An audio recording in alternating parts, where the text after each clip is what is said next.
الله تعالى في كلامه المجيد أعوذ بالله من الشيطان الرجيم قل إن كنتم تحبون الله فاتبعوني يحببكم إن الله وملائكته يصلون على النبي يا أيها الذين آمنوا صلوا عليه وسلموا تسليما اللهم صل على محمد وعلى آل محمد كما صليت على إبراهيم وعلى آل إبراهيم إنك حميد مجيد اللهم بارك على محمد وعلى آل محمد كما باركت على إبراهيم وعلى آل إبراهيم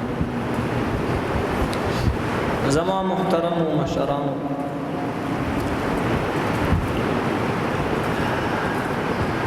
اللہ تعالیٰ پیغمبر علیہ السلام تا فرمائی قل اے پیغمبر صلی اللہ علیہ وسلم تدے خلق تو فرمایا ان کنتم تحبون اللہ کچرتا تاسو دا اللہ تعالیٰ سر من محبت کوئی فاتبعونی نو زما تابداریو کئی یحببکم زما دا تابداری پا وجبان دے با اللہ تعالیٰ تاسو سر منو کی او د الله تعالی له طرف مینه د خپل بندگانو سره دادا چې کله الله تعالی د انسانانو ته شریعت نازل کونو د انسانانو نه په دې شریعت عملی کولو کې یو څه نه نقصان کیږي یو څه نه کوتاهی به نه کیږي نو تاسو نه چې کومه خطا او کومه کوتاهی وشوله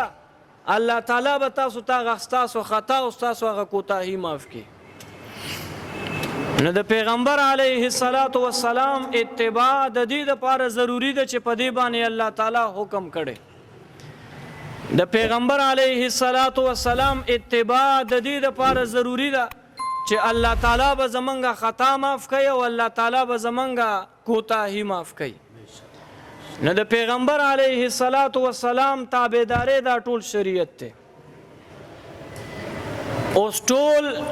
شریعت باندې عمل کول دا د پیغمبر علیه السلام په طرز او طریقه باندې په عمل کول دا د پیغمبر علیه السلام تابعداري دی او دا د پیغمبر علیه السلام اطاعت دی او د پیغمبر علیه السلام سره اطاعت کول د پیغمبر علیه السلام سره مینه کول د پیغمبر علیه السلام سره خپل زړه تړل او پیغمبر علیه السلام باندې ایمان راوړل دا د مسلمان لپاره د ایمان ضرورت دی او دا د ایمان جز دی او دا د ایمان تقاضا ده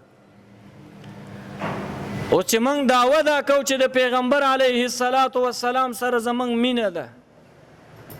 یا د پیغمبر علیه السلام باندې موږ ایمان راوړی پیغمبر علیه السلام سره موږ زړه تړلی او د پیغمبر علیه السلام سره زمونږه د اطاعت وعده او د تابعداري وعده کړې ده چې موږ به ستا اطاعت کوو او ستا به تابعداري کوو نو د دې لپاره ضروري ده چې پیغمبر علیه السلام وپېژنئ اوس که پیغمبر علیه السلام تانی پیژندلې نو ته به د هغې په باره کې معلومات یا د هغې په باره کې زړه تړل یا د هغې په باره کې ایمان او یا د هغې خبره منل او نه منل دا به وروسته خبره ده نو پیغمبر علیه السلام پیژندل ضروری دی او د پیغمبر علیه السلام مقام ضروری دی د پیغمبر علیه السلام مقام او پیژندل دا په دې باندې کېږي چې د پیغمبر علیه السلام سره د مینه د اوس په ځان پوه که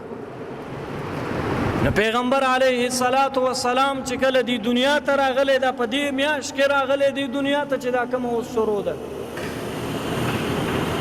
پیغمبر علیه السلام دی دنیا ته په دې میاشت کې راغی چې دا کومه میاشت شروع ده او د دې میاشتې نوم ته اسلامي تاریخ مطابق دی میاشت ربیع الاول وی پیغمبر علیه السلام پیدایش ربیع الاول په دې میاشت کې شوی د ربیع الاول ټکی معنا کتابونو لیکلي چې ربیع په عربی کې پسرلی ته وایي، سپرلی ته وایي، او اوله دا په عربی کې اولنی ته وایي. نو ربیع الاول معنا د پسرلی دا اولنی وخت. کله چې عربو د میاشتو ته نمونه یې ښودله نو دا د دې پسرلی وختو. یا دا پکی کم کوي دا خبره کوا. پیغمبر علیه الصلاۃ والسلام په دې ربیع الاول میاشت کې شوی دی، او کله چې عربو د میاشتو ته نمونه یې ښودل نو دا د دې پسرلی وختو او د پسرلی دا اولنی وختو. نو عربانو نورو میاشتو ته مختلف نمونه کېښودل او دې میاشتې ته د پسرلی نوم ځکه کېښوده چې دې وخت کې پسرلی روانو. نو عربو دې میاشتې ته چې کله نمونه یې ښودل د پسرلی موسم نو دې میاشتې ته د پسرلی نوم کېښود. نو پسرلی ته په عربی کې ربیع وایي، نو د دې میاشتې نوم ربیع شو. او بیا ربیع په پسرلی بیا په دوه قسمه، یو د پسرلی اولنی وخت چې په دې کې دا ونې ګلونه کوي، پاڼې پکې کوي، ګلونه پکې کوي، او یو د پسرلی بیا اخرنی وخت چې په هغې کې بیا میوه کېږي او میوه پکې پخېږي. د پسرلی د اولنی وخت ربیع الاول وایي او هغه اخرنی وخت ربیع الاخرى یا ربیع الثانی وایي. نو دا دوه میاشتې عربو مقرره کې د اولنی میاشتې ته ربیع الاول نوم کېښوده چې دا د پسرلی اولنی حصه ده، او د دویمه میاشت ربیع الثانی یا ربیع الاخرى نوم کېښود د دې دپاره چې دا د پسرلی اخرنی حصه ده. د پسرلی په دې اولنی وخت کې چې په دې وخت کې ګلونه کېږي او ونې پاڼې کوي، نو په دې وخت کې پیغمبر علیه الصلاۃ والسلام دې دنیا ته تشریف راوړه، او د دې دپاره یې راوړو چې څنګه په دې پسرلی کې ګلونه کېږي. نو پیغمبر علیه الصلاۃ والسلام د الله تعالی د تمام مخلوقاتو دپاره یو ګلو. نو چې څنګه په دې دنیا کې په دې وخت کې په دې ونو کې ګلونه کېږي، نو پیغمبر علیه الصلاۃ والسلام د الله تعالی په دې کائناتو کې یو ګل راوټوکېده، یو ښایسته ونه ولګېده د اسلام چې دا به اوس اسلام بوځي، او دا اسلام به بیا تر قیامته پورې دا اسلام به بیا نه منسوخ کېږي او دا به نه ختمېږي. پیغمبر علیه الصلاۃ والسلام دې دنیا ته د یو ګل په صفت باندې راغی، د یوې ونې په صفت باندې راغی چې دا ونه به د اسلام ونه یو دا به تر قیامته پورې برقراره ولاړه. نو په دې میاشت کې پیغمبر علیه الصلاۃ والسلام پیدا شو. اوس خبره دا ده چې د فضیلت میاشتې خو نورې ډېرې دي. د رمضان دا میاشت دا ډېره د فضیلت میاشت ده. بیا په دې کې یو شپه د لیلة القدر راځي، هغه ځان ته د فضیلت والا شپه ده. نو پیغمبر علیه الصلاۃ والسلام په دې مبارکه میاشت د رمضان کې ولې نه دی پیدا شوی چې دومره د فضیلت والا ده؟ یا پیغمبر علیه الصلاۃ والسلام د لیلة القدر په شپه ولې نه دی پیدا شوی چې دا په ټول کال کې د فضیلت والا شپه ده؟ یا د غټ اختر دا ورځ خو ډېره د فضیلت والا ده، په دې غټ اختر په دې ورځ کې پیغمبر علیه السلام ولې نه دی پیدا شوی؟ دا هم د فضیلت. یا نور ډېرې میاشتې لکه د محرمه یا لکه نورې لکه د براته، دا ټولې شپې چې کومې د فضیلت والا او ورځې د فضیلت والا او میاشتې د فضیلت والا دي، په دې کې د پیغمبر علیه الصلاۃ والسلام پیدایش ولې نه دی شوی؟ دا خو د فضیلت والا دي. نو که د رمضان په دې میاشت کې د پیغمبر علیه الصلاۃ والسلام پیدایش شوی و، یا د لیلة القدر په دې شپه کې که د پیغمبر علیه الصلاۃ والسلام پیدایش شوی، یا بله کومه ورځ او شپه کې چې د فضیلت والا وه او د پیغمبر علیه الصلاۃ والسلام پیدایش پکې شوی، نو بیا به خلکو دا ویلي چې دا رمضان د فضیلت میاشت ده، نو د پیغمبر پیدایش پکې شوی دی، نو بیا به دا فضیلت ټول د رمضان او د پیغمبر علیه السلام فضیلت ته به د چا ذهن نه و. بیا به خلکو ویل چې دا د لیلة القدر شپه ده ډېره د فضیلت والا ده، او د پیغمبر علیه الصلاۃ والسلام پیدایش په دې شپه کې ځکه شوی دی چې دا شپه د فضیلت والا ده، نو بیا به دا فضیلت دې شپې ته حاصل و، بیا به دا فضیلت دې میاشتې ته حاصل و. اوس خبره دا ده چې د پیغمبر علیه الصلاۃ والسلام په دې پیدایش کې پیغمبر علیه الصلاۃ والسلام ته فضیلت حاصل ده میاشتو تم فضیلت د پیغمبر علیه السلام نه حاصل ده ورځو تم د پیغمبر علیه السلام نه فضیلت حاصل ده او شپو تم د پیغمبر علیه الصلاۃ والسلام د وجه نه فضیلت حاصل ده د میاشتې د وجه نه پیغمبر علیه السلام ته فضیلت نه حاصلېږي یا د شپې د وجه نه پیغمبر علیه السلام ته فضیلت نه حاصلېږي د ليله القدر د وجه نه پیغمبر علیه السلام ته فضیلت نشته پیغمبر علیه السلام د وجه نه ليله القدر ته فضیلت ده د رمضان د میاشتې د برکت پیغمبر علیه السلام ته فضیلت نشته د پیغمبر علیه السلام د وجه نه د رمضان د میاشتې ته فضیلت یا د غټ اختر ورځ یا بل ورځ دا ټول هغه ورځ یو شپې دي چې پیغمبر علیه السلام ته د دې شپو په وجه فضیلت نه ده حاصل پیغمبر علیه السلام په وجه باندې د شپو د ورځو ته فضیلت حاصل نو ځکه پیغمبر علیه السلام په یو عام میاشت کې وشو د دې لپاره چې پیغمبر علیه السلام په هر میاشت کې وشي دا میاشت د فضیلت والا ده پیغمبر علیه السلام کده شپې دنیا ته راشي او کده ورځ راشي دا وخت په فضیلت والا پیغمبر علیه السلام که په عام ورځ کې مراشي دا عام ورځ به د رمضان نه او د نور شپو نه ډیره بهتره شیطان په دې رمضان کې دومره خپه نه په دې ليله القدر کې دومره خپه نه شیطان په دې ټوله زمانه کې دومره خفګان نه ښکارا کړي لکه څنګه چې د پیغمبر علیه السلام په پیدایش باندې خفګان ښکارا کړي پیغمبر علیه السلام دنیا ته راغی شیطان په دې باندې د ټولو نه ډیر زیات خفګان ښکارا کړي پیغمبر علیه السلام په دې میاش کې راغی اوس په دې میاش کې پیغمبر علیه السلام د پیر پورز باندې پیدا شو نو بیا وروسته پیغمبر علیه السلام د پیر پورز باندې روزنی ولا ځنه صحابه کرامو ته پوښتنه وکړه یا رسول الله صلی الله علیه وسلم د دې پیر پورز باندې دوشنبه په دې ورځ باندې تاسو هر جمعه کې چې دا پیر ورځ دوشنبه ورځ راځي تاسو روزنی سي د دې څه وجه ده ځنه صحابه کرامو ته پیغمبر علیه السلام یو جواب ورک چې د پیر پورز باندې زروجه په دې خاطر باندې نسم چې په دې ورځ کې الله تعالی زما پیدایش کړې ده نو زه الله تعالی ته شکر وباسم زما پیدایش شوه د پیر پورز باندې نو پیغمبر علیه السلام به هر پیر روزنی ولا دویمه وجه دا چې ځنه صحابه کرام ته عمده پوښتنه کوي پیر پورز تاسو روزنی سي پیغمبر علیه السلام ورته فرمایي چې دوه ورځې په هفته کې د پیر ورځ او د زیارت ورځ تاسو چې کم نیک اعمال کوئ کم بد اعمال کوئ که ښه کارونه کوئ او که غلط کارونه کوئ که د ثواب کاری او که د ګناه کاری دا تاسو ته فرشتي لیکي نو فرشتي خپل فایلونه ډکوي تا دا عمل وکړه دا بل عمل دی وکړه دا د ښه عمل وکړه دا د خراب عمل وکړه دا د ګناه عمل وکړه دا د ثواب عمل وکړه څومره عملونه چې تاسو کوئ دا درته فرشتي لیکي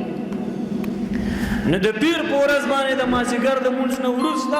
ماښام ته نږدې وخت کې فرشتي بیا دا فایل او دا رجسټر ټول الله تعالی ته سپاري او د زیارت په ورځ باندې د مازیګر نه وروسته ماښام نه لږ نږدې وخت کې فرشتي د ستاسو رجسټر دا د اعمالو کچا ښه عملونه کړي او کچا بد عملونه کړي دي فرشتي د ستاسو رجسټر الله تعالی ته سپاري پیغمبر علیه السلام د پیر پورز او د زیارت پورز باندې روزه په دې خاطر نیول چې زما اعمال الله تعالی ته خيږي او چې زما عملنامه الله تعالی ته وخیږي چې زه پکې روزه یم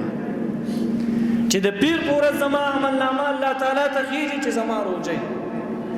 چې د زیارت پورز زما عملنامه الله تعالی ته خيږي چې زما روزه یم نو پیغمبر علیه السلام د زیارت پورز او د پیر پورز روزنی ولا چې زما عملنامه الله تعالی ته خيږي او بل وجه دا چې پیغمبر علیه السلام فرمایل د پیر پورز باندې زه پیدا شوی یم نو د پیر پورز باندې به پیغمبر علیه السلام روزنی ولا اوس په دې میاشت کې پیغمبر علیه السلام پیدا دی خو په دې میاشت د ربیع الاول کې پیغمبر علیه الصلاۃ والسلام په 2 تاریخ پیدا دی. په دې تاریخ کې بیا کتابونو اختلاف کړی دی. ځینې د تاریخ کتابونو دا لیکلي چې پیغمبر علیه الصلاۃ والسلام د دې ربیع الاول په دې میاشت کې په 2 تاریخ باندې پیدا دی. او ځینې کتابونو دا لیکلي چې په دې میاشت کې پیغمبر علیه الصلاۃ والسلام په 8 تاریخ باندې پیدا دی. ځینې نورو کتابونو علماو دا لیکلي چې پیغمبر علیه السلام په 10 تاریخ باندې پیدا دی. او ځینې کتابونو دا لیکلي چې په دې میاشت کې پیغمبر علیه الصلاۃ والسلام په 12 تاریخ باندې پیدا دی. نو څلور اقوال علماء کرام د پیغمبر علیه السلام په پیدایش کې ذکر کړي. د ربیع الاول 2 تاریخ، د ربیع الاول 8 تاریخ، د ربیع الاول 10 تاریخ او د ربیع الاول 12 تاریخ. په دې تاریخونو کې د تاریخ کتابونو خپلو کې اختلاف او محدثینو کې هم دا اختلاف دی چې پیغمبر علیه السلام دې تاریخونو کې په کم تاریخ پیدا دی. پیغمبر علیه السلام د پیدایش په دې ورځ کې دا څلور اقوال دي. لیکن د سیرت کم غټ کتاب علامه ابن اسحاق رحمت الله علیه د پکې دا خبره کړي چې پیغمبر علیه السلام په دې 12 تاریخ باندې پیدا شوی. او د پیغمبر علیه السلام وفات د دې دنیا نه چې پیغمبر علیه السلام پرده کړی دا، نو پیغمبر علیه السلام په همدې میاشت کې د دې دنیا نه وفات شو. پیغمبر علیه السلام پیدایش هم په همدې میاشت کې شوی او د پیغمبر علیه السلام وفات هم په همدې میاشت کې شوی. د پیغمبر علیه السلام پیدایش هم د پیر پورس شوی دی او د پیغمبر علیه السلام وفات هم د پیر پورس شوی. د پیغمبر علیه السلام پیدایش کې څلور اقوال دي: 2 تاریخ، 8 تاریخ، 10 تاریخ او 12 تاریخ. لیکن په وفات کې بیا کتابونو اختلاف نه دی کړی. تمامو کتابونو دا لیکلي چې پیغمبر علیه السلام د دې ربیع الاول په دې میاشت کې په 12 تاریخ باندې وفات شوی. نو پیدایش کې څلور اقوال دي او په وفات کې د پیغمبر علیه السلام یو قول چې پیغمبر علیه السلام د دې میاشت په 12 تاریخ باندې وفات شوی. اوس عام مسلمانان کې د پیغمبر علیه السلام سره مینه لري، پیغمبر علیه السلام سره محبت ساتي،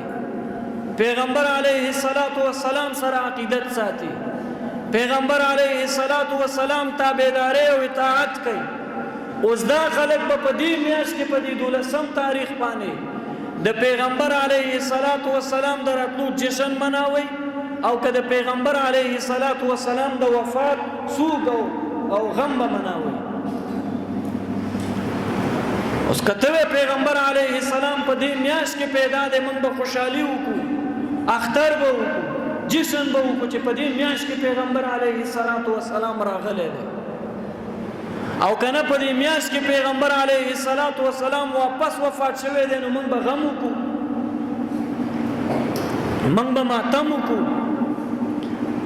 اوس د پیغمبر علیه السلام طرز او طریقه په دې کې څه وه، د صحابه کرامو طرز او طریقه په دې کې څه وه، د تابعینو طرز او طریقه په دې کې څه وه، د تبع تابعینو طرز او طریقه په دې کې څه وه. د صحابه کرامو کله د پیغمبر علیه السلام د پیدایش په دې ورځ باندې اختر کړي،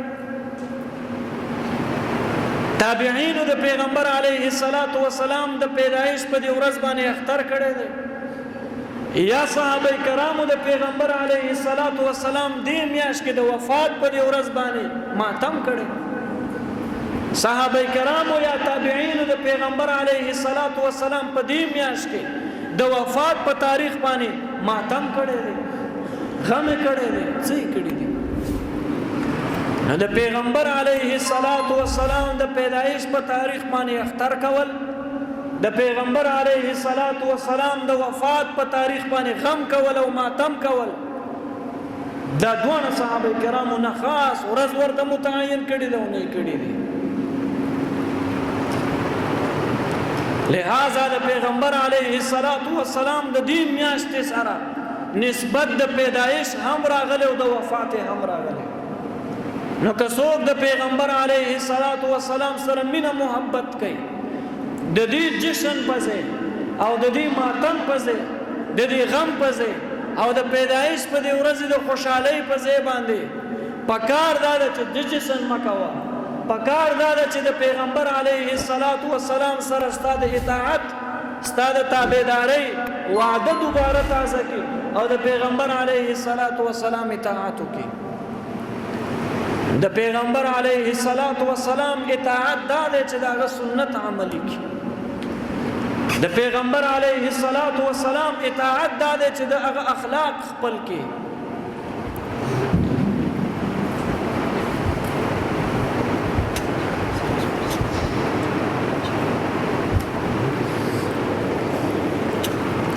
نو په دې میاشت کې د پیغمبر علیه السلام په ورځ باندې د پیدایش په دې ورځ باندې د جشن په ځای او په دې میاشت کې د پیغمبر علیه السلام د وفات د تاریخ باندې په غم او د ماتم د کولو په ځای باندې مسلمان لپاره مناسبه ده چې د پیغمبر علیه السلام عقیده خپل کړي. د پیغمبر علیه السلام عقیده د الله تعالی په باره کې څه وه، دا عقیده وساته. د پیغمبر علیه السلام عقیده د قیامت په باره کې څه وه، دا عقیده وساته. د پیغمبر علیه السلام په شان اخلاق ځان کې راولئ. پیغمبر علیه السلام د خپلو مؤمنانو سره کوم سلوک کو، ما او تا څنګه سلوک کو. پیغمبر علیه السلام د ګاونډي سره څنګه سلوک کو، ما او تا څنګه سلوک کو. پیغمبر علیه السلام د کور د خلکو په باره کې کوم احکامات بیان کړي دي چې مور سره کوم سلوک وکړي، پلار سره کوم سلوک وکړي، کور کې د ماشومانو سره کوم سلوک وکړي، خپل ورور سره کوم سلوک وکړي، خپل تره سره او ماما سره کوم سلوک وکړي. پیغمبر علیه السلام اخلاق خپل کوي. د پیغمبر علیه السلام معاملات او اخلاق دا خپل کوي. پیغمبر علیه السلام چې کله چا سره د یو څه خبرې معامله کوله څنګه به یې کوله. عبد الله ابن سلام یو یهودي عالم دی او د په تورات شریف کې آیاتونو کې کتلیو چې آخر الزمان پیغمبر چې تورات کې په آیاتونه راغلي دي د دې صفات به څنګه او موسی علیه السلام د آخر الزمان پیغمبر په باره کې موږ ته کومه پیشنګویي او کوم احادیث بیان کړي دي چې آخر الزمان به راځي، په دې باندې به بیا تاسو ایمان راوړئ. عبد الله ابن سلام وایي چې کله پیغمبر راښکاره شه د نبوت اعلان یې وکړ، نو په تورات کې چې د دې څومره صفتونه راغلي ما ټول وکتل چې په دې سړي کې شته او که نه. دا چې د نبوت دعوه کوي دا په مکه کې پیدا سړی محمد د عبد الله زوی چې د نبوت دعوه کوي دا و چې آخر الزمان پیغمبر د تورات په آیاتونو کې د دې صفتونه راغلي. د تورات آیاتونو کې هغه صفتونه د محمد بن عبد الله په دې مخ کې په خوله کې ویښتو کې چال چلن کې اخلاقو کې هغه آیاتونه فټ کېږي که نه فټ کېږي. نو عبد الله ابن سلام د تورات آیاتونه مطالعه کوي او د پیغمبر علیه السلام مخ ته ګوري، د پیغمبر علیه السلام ویښتو ته ګوري، د پیغمبر علیه السلام چال چلن انداز ته ګوري، د پیغمبر علیه السلام اخلاق ته ګوري، پیغمبر علیه السلام تمام زندګۍ ته ګوري. د تورات آیاتونو کې چې کوم صفتونه د پیغمبر علیه السلام راغلیو د محمد بن عبد الله کې وکتل. نو د عبد الله ابن سلام د یهودو عالم دیو د تورات آیاتونو چې کوم صفتونه د آخر الزمان په باره کې بیان کړي وو ټول په دې کې موجود دي.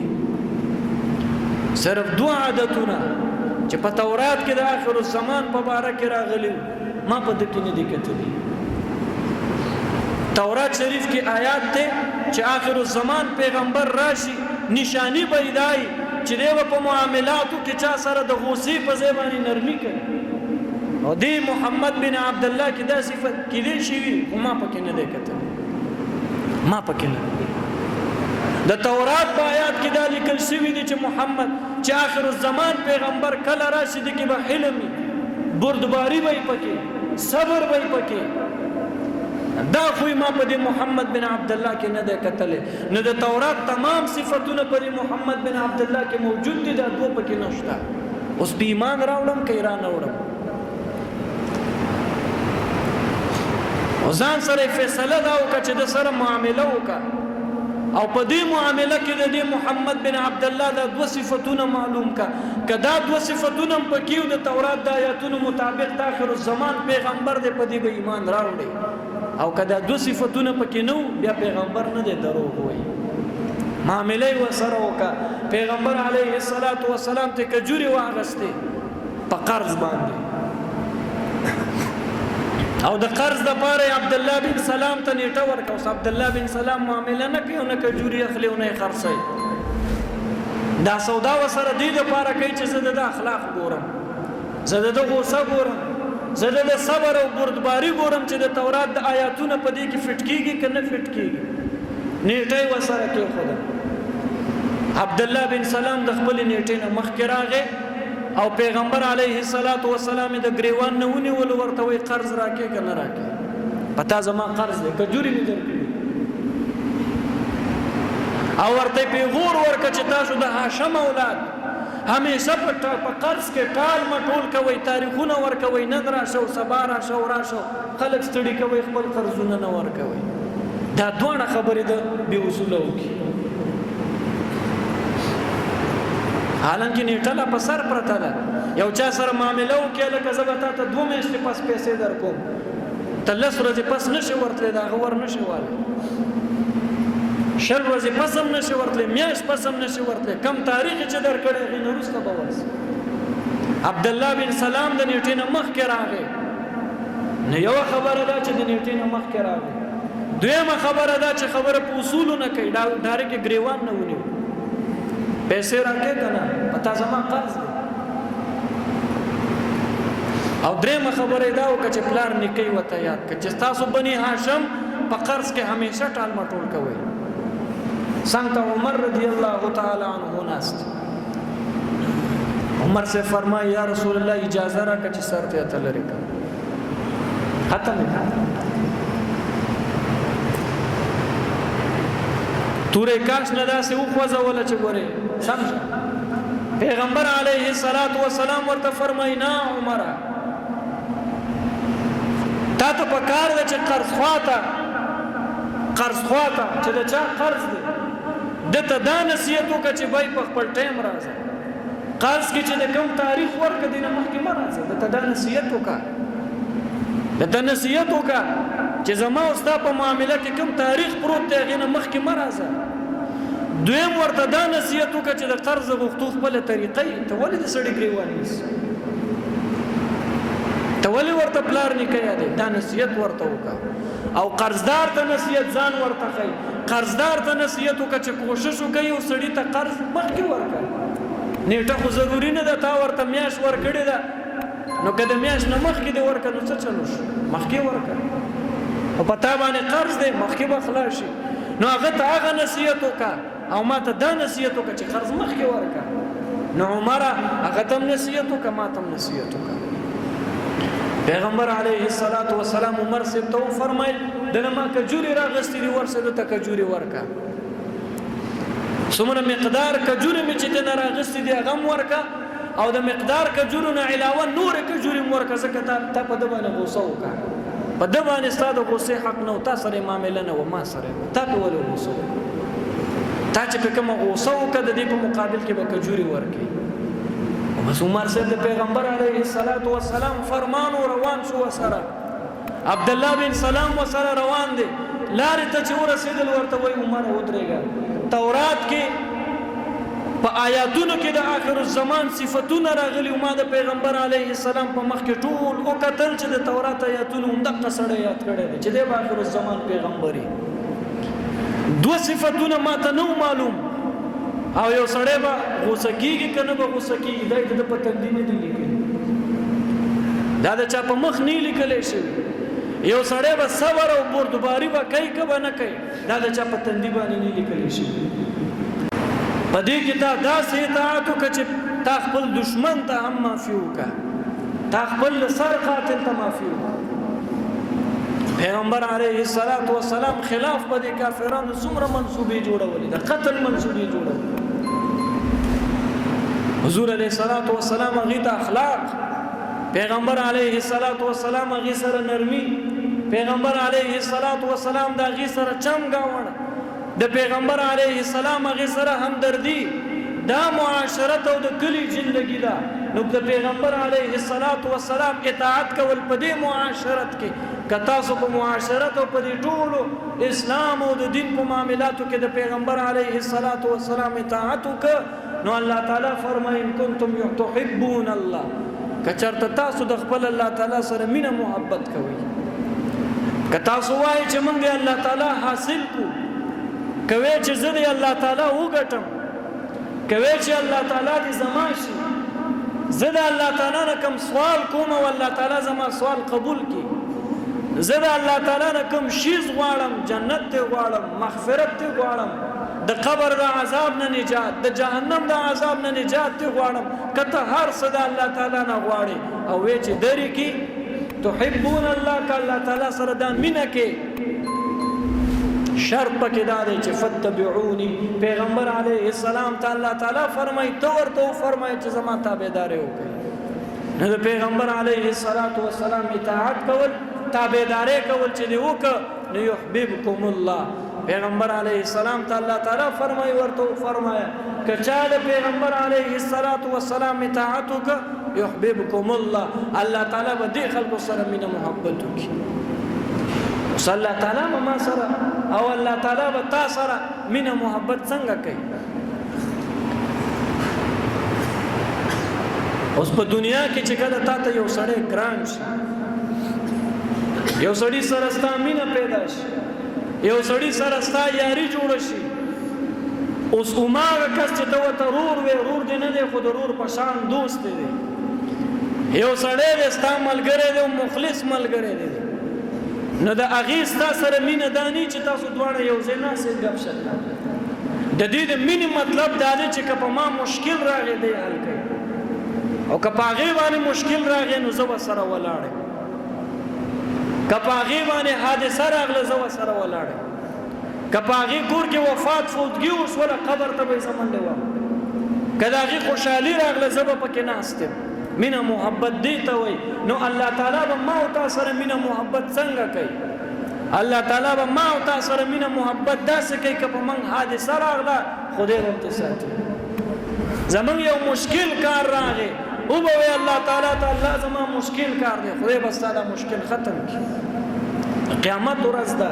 هلته په تا باندې څومره غټ مشکل دی، د دې مشکل نه به الله تعالی تا ساتي، د الله تعالی مینه به تا سره دی چې الله تعالی به ستا مغفرت کوي. تا چې د الله تعالی کوم عبادت کړې، تا چې د پیغمبر علیه السلام کوم اطاعت کړې، تابعداري دې کړې ده، او په دې کې ستانه کوم نقصان شوی دی، کومه کوتاهي درنه شوې ده، دا کوتاهی او دا نقصان به الله تعالی تا ته بخي، دا بخل او دا مخنه کول، مغفرت کول به دا به د الله تعالی تا سره مینه او محبت.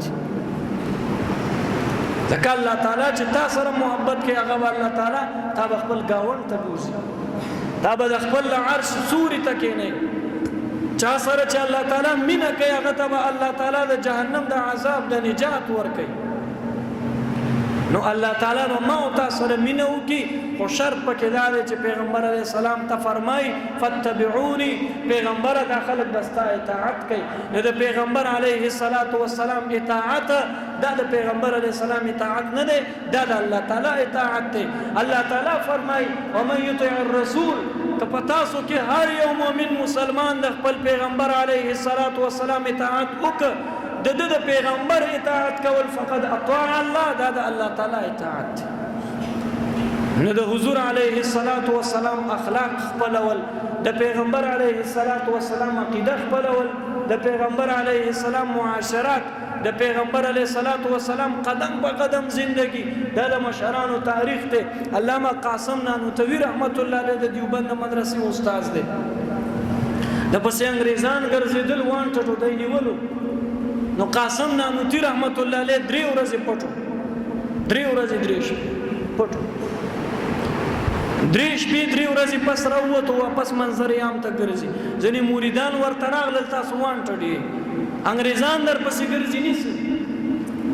قاسم نانوتوی رحمت الله علیه ورته فرمای پیغمبر علیه الصلاۃ والسلام پس چې کله د مکه مشرکان ګرځیدل پیغمبر علیه الصلاۃ والسلام ته غار ثور ته هجرت وکړه او په غار ثور کې پیغمبر علیه الصلاۃ والسلام 3 ورځې موجود بس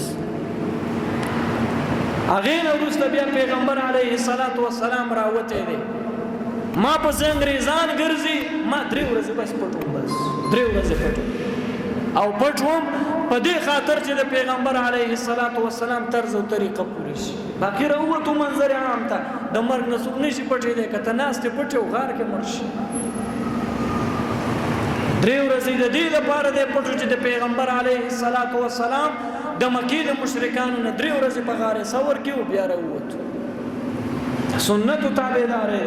دا د سنت اتباع ده پیغمبر علیه الصلاۃ والسلام په زمانہ کې بدا زنانه براتلی جمعات کې به منځونه کول بیا وروسته حضرت عمر سے فتوا ورکړه چې د فتنو زمانہ ده د پیغمبر علیه الصلاۃ والسلام زمانہ پاکه وا یو زنانه بچرا روانه وا سړی بم را روان ویس پمنو او چې سړی رواني زنانه را رواني نو شل قسمه خبري نه په جمعه ته زنانه باندې کې دوی د لپاره بهتره ده چې په کور کې منځو کې نه مسجد نبوي شریف کې یو دروازه وا پاغي باندې زنانه راتله په دې نورو بسړي راتله نو کله زنانه نه وي چې کله بنوي نه یو نیم سړی به پیراه چې ځاسم زنانه نشته بس را بشم پیغمبر علیه الصلاۃ والسلام اعلان وکړ چې دا دروازه د زنانه و ده په دې باندې بسړي نه راځي او چې کله به زنانه نه وي یو نیم کس په راتلو عبد الله ابن عمر رضی الله تعالی عنہ فرمای د دین ورسته چې پیغمبر علیه الصلاۃ والسلام خبر وکړه چې په دې دروازه به سړي نه راځي عبد الله ابن عمر وایي زه په دې دروازه نه راغلی بیا ورسته صحابه کرامو اجماع وکړه چې زنانه به کور کې مونږ کوي بیا به زنانه ورله جمعه ته راتلی نه عبد الله ابن عمر سے بیا په دې دروازه باندې چانه وکړه تر وفات پورې عبد الله ابن عمر وفات شو زنانه به بیا جمعه ته نه راتلی کورونو کې به منځونه کول خدا دروازه ته به ویل چې نه پیغمبر علی السلام فرمایلی چې په دې دروازه به سړی نه راځي زپې نه راځي هغه د زنانه د وجه نه ویلې وکړه نو خو زنانه نه راځي بس نه زپې نه راځي عبد الله ابن عمر تر مرګ پورې مسجد نبوي ته په یو دروازه نه دی راغلی پیغمبر علیه السلام د دین خلق منې کړي د سنت تابعدار د پیغمبر علیه الصلاۃ والسلام اداګان خپلول د پیغمبر علیه الصلاۃ والسلام اخلاق خپلول دا کامیابی ده یو ځل حج ته روان عبد الله ابن عمر ټول قافله ودرول سبب کوي زدل ته امتیاز قافله ودري د عبد الله ابن عمر سیر ته کیناس یو شی ورسته را پاسه د ملګری ورته وي تا خو د اسمات نه کو ته خواسه ناس قافله دي دومره ودرول اسنه سوی عبد الله ابن عمر ورته فرمای ما ته د اسمات نه راتلو نو زکه اسنه او کیناستم زکه چې ز په دې لار پیغمبر علیه الصلاۃ والسلام سره روانو دلته پیغمبر علیه السلام موږ ته فرمایل تاسو ودرېږئ پیغمبر علیه السلام پام دې زلاړو دلته یو دسمات کته شو دسمات زه په دې زیرا روانم په دې لار را روانم ته شو دسمات نه راځي او د پیغمبر علیه الصلاۃ والسلام هغه طریقه مې کوله صحابه کرام د پیغمبر علیه الصلاۃ والسلام په اخلاق دومره مې د صحابه کرامو تاریخ ټول مداسه واقعونه ډک دي چې د پیغمبر علیه الصلاۃ والسلام عقیده د پیغمبر علیه السلام اخلاق معاشرات عمل سنت ادا هر هغه طریقه چې پیغمبر علیه الصلاۃ والسلام کړی و صحابه کرامو کړی و لہذا په دې میاش کې مؤمنانو ته پکار ده چې د پیغمبر علیه الصلاۃ والسلام سره عهد وکړي خپل وعده تازه کړي په دې خبره باندې چې موږ ستا سنت تیر کال څومره مات کړ موږ ستا مخالفت تیر کال څومره وکړ را روان کال و موږ ستا دومره مخالفت کړ کنه د دینه به موږ خپل بغاوت او فرعونیت سیوا کوو را روان کال و موږ ستا سنت نورم د خپل لاندې کوو کنه لکه دا څومره چې کړي د دینه به سیوایو حذیفه ابن الیمان رضی الله تعالی عنه یو ځل په وفات تل اول ته بادشاهانو سره په میز باندې ناست روټۍ خوري او مړۍ ته پریوته دراواغسته وی سندل او خلی ته واچ کته بادشاهانو سره ناست ملګری داسې اوس کوند بادشاهانو سره ناست وزیرانو سره ناست تا نه روټۍ پریوته هغه دې راواغسته خو نور وخوره دا به مونږ پورې خان دي چې دا څنګه مؤمنان دي دا څه بې تهذیبه دي که څنګه دي غټو خلکو سره چې ناست بیا به دا پېښېږي روټۍ درنه پریوته بس دا به اوس نه رالې نه د بادشاهانو سره ناست وزیرانو سره حذیفه ابن الیمان ورته د خلکو مخکې وایي د دې بېوقوفو د وجې نه به زه د پیغمبر علیه السلام سنت پرېږدم د دې بېوقوفو د لاسه به زه د خپل پیغمبر علیه السلام اداګانې پرېږدم نه خپل کار دی کوي دا بېوقوفه دي د چا لپاره د پیغمبر علیه السلام سنت مه پرېږده د چا لپاره د پیغمبر علیه السلام اخلاق مه پرېږده زمونږ ته د چا مخالفت د وجې نه صرف د خپل شهوت د وجې نه د پیغمبر علیه السلام سنت نه منو صرف د خپل شهوت د وجې نه پیغمبر علیه السلام چې کله معراج ته لاړ یو ناشنا ملاقاتو الله تعالی پیغمبر علیه السلام ته فرمایي سوال وکړه چې قبول کم څه دعا غواړي چې درته قبول کم وایه پیغمبر علیه السلام ورته فرمایي وعده را سره وکړه چې ته به زما امت بخې زما امت به بخې او نن امتي د پیغمبر علیه السلام د سنتو نه خبر هم نه دی پته هم ورته نشته زمونږ پیغمبر علیه السلام په کومه میاشت کې پیدا دی دا کم خلک چې دا لوبې کوي کرکټ کوي فوټبال کوي تپوس دی وکړه د یو کس چې کرکټ کوي وته دې څومره میچونه کړي دي ټول ډیټیل درته په کوم ځای کې پیدا شوی دی هم درته وایي په کوم تاریخ وفات دی څومره منډې جوړې کړي دي څومره خلک یې اوټ کړي دي دا ټول ډیټیل به درته بیان کړي ولې درته بیانوي ستا ایډیل دا ستا مینه د دې سره ده ستا خپل خواهش د دې سره دی څوک چې فلمونه ګوري هغه ته د وکټر نومواله پلان کې کوم ځای کې پیدا شوی څومره کال عمر دی څومره بچی څو ودونه کړي بینک بیلنس څومره یار څه ورته معلومي او دا خلک چې د پیغمبر علیه السلام بارکه ته تاسو کې پیغمبر علیه السلام ستاسو لپاره په سجدو کې جړلی او ته د پیغمبر علیه السلام د نوم نه پیغمبر علیه السلام د اخلاقونو نه خبر د پیغمبر علیه السلام د سنتونو نه خبر اوس په قیامت کې چې پیغمبر تمام انبیاء کرام الله تعالی ته وي نفسي نفدای ما وبخا زما مغفرت وکا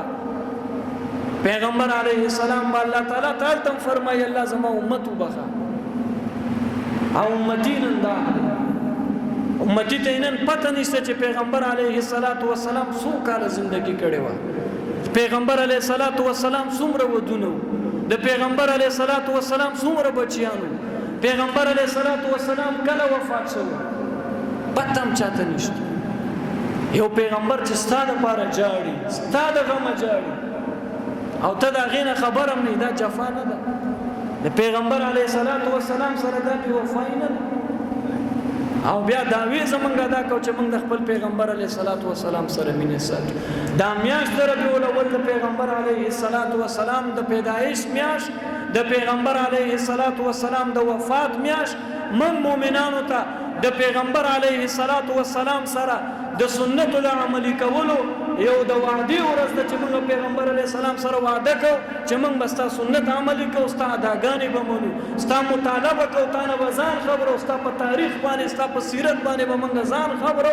هر څوک چې د چا په دین ته نه تاسو که څومره خبرې لري یو مسلمان د پیغمبر په دین نه نسبت ورته نشته الله تعالی دې زمونږ د خپل پیغمبر علیه السلام سره مینه محبت نصیب کړي په دې مسلو دې الله تعالی مو ته عمل کولو توفیق را نصیب کړي واخر دعوانا الحمد لله رب العالمين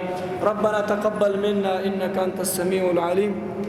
وتب علينا انك انت التواب الرحيم الله کومه مسلیم چې وکي خدای دې باندې موږ ته عمل کولو توفیق را نصیب کړه الله د پیغمبر علیه السلام څومره مخالفت هم کړي الله موږ درته توبه وباسو خدای زمونږه توبه قبول کړه الله څومره سنت مخالفت هم کړي سنت هم مات کړي الله موږ توبه وباسو الله موږ د پیغمبر علیه السلام د سنت پابند کړه الله پیغمبر علیه السلام سره مینه محبت پیدا کړه الله ستاسو عبادت توفیق را نصیب کړه الله څومره ګناهونه هم کړي دي خدای موږ ته ټول معاف کړه الله د دین سره د نیکو اعمالو سره د عبادت سره د پیغمبر علی السلام د سنت سره خدای زموږ په زړه کې شوق پیدا کړ الله د تمام ګناهونو نه په زړه کې کرکه واچوه الله څومره مسلمانان بالمازه دي خدای مونږ او د سره شوق پیدا کړ الله څوک په حرامو کې اخته دي سودونه کوي قبضه کوي پر دې حقونه خوري الله دې ټول دې غلطو حرامو نه خدای د توبې کولو توفیق ور نصیب کړه الله څومره مسلمانان دي په نور ګناهونو کې اخته دي خدای د ګناهونو نه د توبې کولو توفیق ور نصیب کړه دوا کوي د ناس تو خلکو کې څوک بیماران دي خدای ټول ته شفا نصیب کړه الله د چا په کور کې بیماری شفا ورکړه د چا په هسپتال کې بل څه کې خدای ټول ته شفا نصیب کړه الله څومره مسلمانان قرضدار دي الله قرضونه اخلاص کړه الله موږ د حادثونو د اکسیډنټونو آفتونو نه الله د جنگ جګړو نه بد اخلاقیو نه دشمنیو نه خدای په امان کې وساته الله څومره مؤمنان مدرسې آبادی جمعتون آبادی زمونږ مدرسه آبادی خدای امداد وسره کوي چاندر راوړي څوک صفایي کوي څوک ته خدای نیک اراده لري یو ښه مشوره زمونږ مدرسې ته لري الله دې ټول ته خدای د دنیا او د آخرت کامیابی نصیب کړه الله زمونږ د مدرسې څومره استادان دي خدای ټول ته ترقی ور نصیب کړه الله دې ټول مالی مشکلات الله د بدن مشکلات بیماری ټول ختم کړه استاد ته دعا وکي بیمار دی او ثوابای ته تل پروګرام دی خور او غریب بیماری الله ته ورته روغ صحت ور نصیب کا څومره مسلمانان وفات شوی دي الله ته مغفرت نصیب کا محمود خاری سے ته دعا وکي د چا دیناس تو خلکو کې د چا مور وفات پلار به وفات اولاد به وفات خدای 400 وفات الله ته مغفرت نصیب کا الله زموږ مدرسې ته ترقی نصیب کا الله د علماء کرامو حفاظت وکا د قاری صاحبانو حفاظت وکا الله د بدو نظرونو نه الله د تومتونو الزامونو نه موږ ټول په امان کې وساته وصلی الله تعالی علی خیر خلقه محمد وعلى آله واصحابه اجمعین برحمتک